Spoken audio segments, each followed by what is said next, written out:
Louise from the fabric shop in Ruston, Louisiana. I know we've all been home making masks, and you know, you can make just so many masks, and then you've got to have something else to do. So I want to show you a fun project that I've enjoyed doing, and I've kind of changed it up a little bit, and I want to share it with you today. It is a throw pillow. Now, I have been making fun throw pillows for my grandchildren, and I want to do a video on just my throw pillows and show you some very unique, creative throw pillows I've done for my grandchildren for Christmas. They'll see it early. But today I want to show you something. This is a pillow that I've been making for 40 years, and every time I show a group this concept, they act like it's brand new. They've never seen it before. 40 years ago, we didn't have all these great quick curve rulers and this kind of ruler and that kind of ruler. We had to make do with what we had. And we learned to do things just as pretty and unique. I want to share that with you today. This pillow is done the same way. This is a pillow top. I want to show you a few, if I may show you a few pillow tops that I've got ready. This is a pillow top ready to put into a pillow. I want you to notice, I'm going to show you two fabrics. I want you to notice how small this one is compared to how large these blocks are. And then I can show you the quick and fun way this is done. Okay, what you're going to do is take two squares, the same size squares. And I like to have a dark and a light, like I did on this one, a dark and a light. Notice my quilt block, a dark and a light, a fun one. So what we're going to do is we're going to take our two pieces of fabric, take a ruler, a yardstick, something with a straight line, and then draw a line at the top, because we're going to be cutting these two pieces of fabric, but we do not want to cut all the way to the top edge. So I've drawn a line right across here so that I will not cut through that line. Now then, I take my roller cutter, and be sure you have a nice new blade in your roller cutter. Then you're going to just all the way across here. Now, if you make them big, then it'll be a lot quicker to do your stitching. If you make them smaller, it's going to be prettier. But start cutting, and you just wave. You see how I'm just waving, but I stopped at the line. And then I'll take the next one, and I'll just wave and stop at the line. Oh, this is the fun part. And if you don't make the noise, it doesn't cut as pretty. You got to make the noise while you're cutting. Good. And then one more. And what you've got is two pieces cut basically the same. You see? All right, now what you're going to do, you leave the bottom one down, you take the top one, you put it over to the side and line it up on the side. And you're going to weave these two fabrics together. Now what's very important at this point, you want to be sure and put your iron-on fusible stabilizer underneath the fabric before you start weaving it. I had a beautiful woven one the other day that I was fixing to start stitching, and I realized I was ready to go take it to the ironing board, and I had to pick it up and re-weave it because I didn't have my stabilizer under it. So get your wonderful wool mat pressing board. We all have one of these. Oh, this is one of the most wonderful things in my sewing room, and one day I'm going to take you into my sewing room. I'm going to show you my sewing room. I'm so proud of it. And I want you to see the tools in my sewing room that really make my sewing fun. And this is one of them. This is a wool pressing mat, and it makes all the difference in the pressing. Now we're going to slide our wool mat, our pressing mat, under the fusible stabilizer, lay it up on the top, take your bottom piece of fabric, lay it on the top where the cut edge is right at the top, straighten it out, got to straighten it out. Now I'm making a real large one for you to see, but I usually do about an 18-inch square, but when I trim it off, it usually ends up about a 16-inch square when I finish, which is a good size. So when you get it here, then the next step is to take the top piece of fabric. We've got our top piece of fabric. We're going to turn it sideways, and we're going to lay it to the side, like so. And we're going to actually just move it out of our way once we get it over to the side.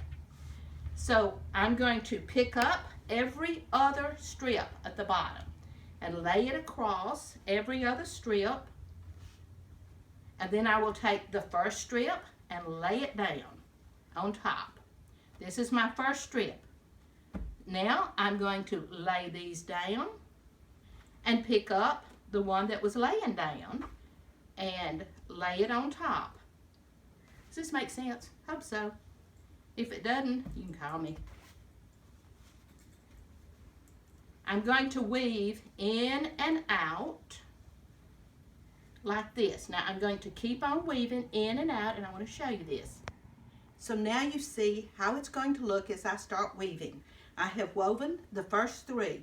When I get the first three woven good, I check my corners, make sure that the corners are pushed up tight, and if I need to, then I can kind of pull on my little strip and make sure it's nice and tight. But notice how tight they are. At this point, I've got three done. I take my iron, and I love the Oliso iron that has the feet that when I take my hand off of it, it jumps up so that I can't burn my ironing table. And I press. I'm going to fuse the first three rows. And the reason I'm doing that is so that it won't move on me as I'm weaving the next rows. This takes just a little bit of time, but it'll be a cute project when it's finished. So you press that, you turn loose, pop, pops up. Take the next row. I'm going to pull up every other one. Pull up every other one, like so. Pull it down.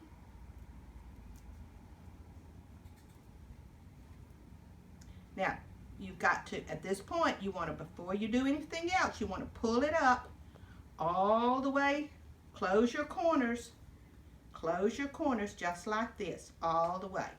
And you will do this. There should be no ripples. It should be laying flat. If it's not laying flat, you may be a little too tight. So loosen it, pull it back a little, give it a little room so it'll lay flat. Pull your corners up.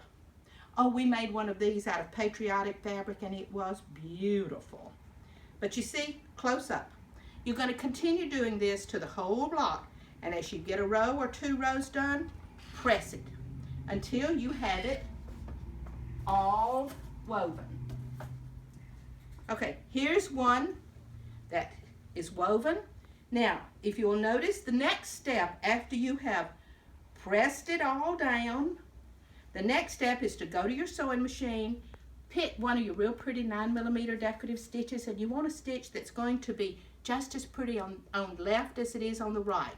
So pick a pretty stitch, and then you're going to just stitch following the curve, following the curve, following the curve. And after you stitch it all that way, you do it this way.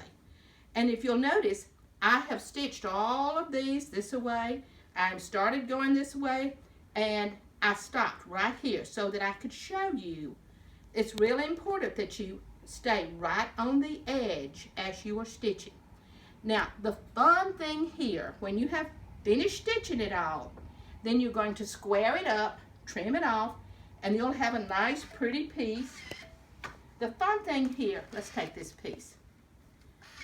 This is a quilt block, but how much fun it is if you do a different 9mm stitch on every quilt block. You actually could use a different 9mm stitch on each row while you are learning what all of the stitches on your beautiful machine look like.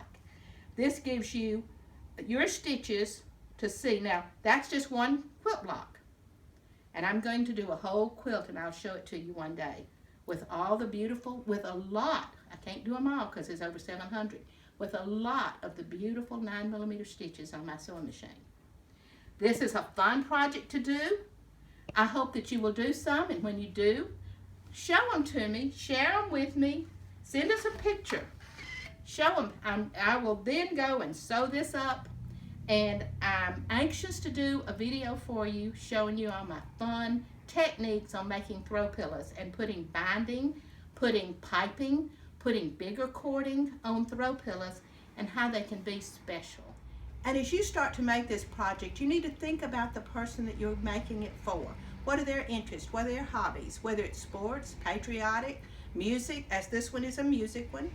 Think about them, and then give me a call here at the Fabric Shop in Ruston. I will help you put together a great project, the coordinating fabrics, the cording. We will put it together, and I can either mail it to you or we can pin it to the front door. This is Louise Adams at the Fabric Shop in Ruston, wishing you a great day, stay safe, and wash your hands.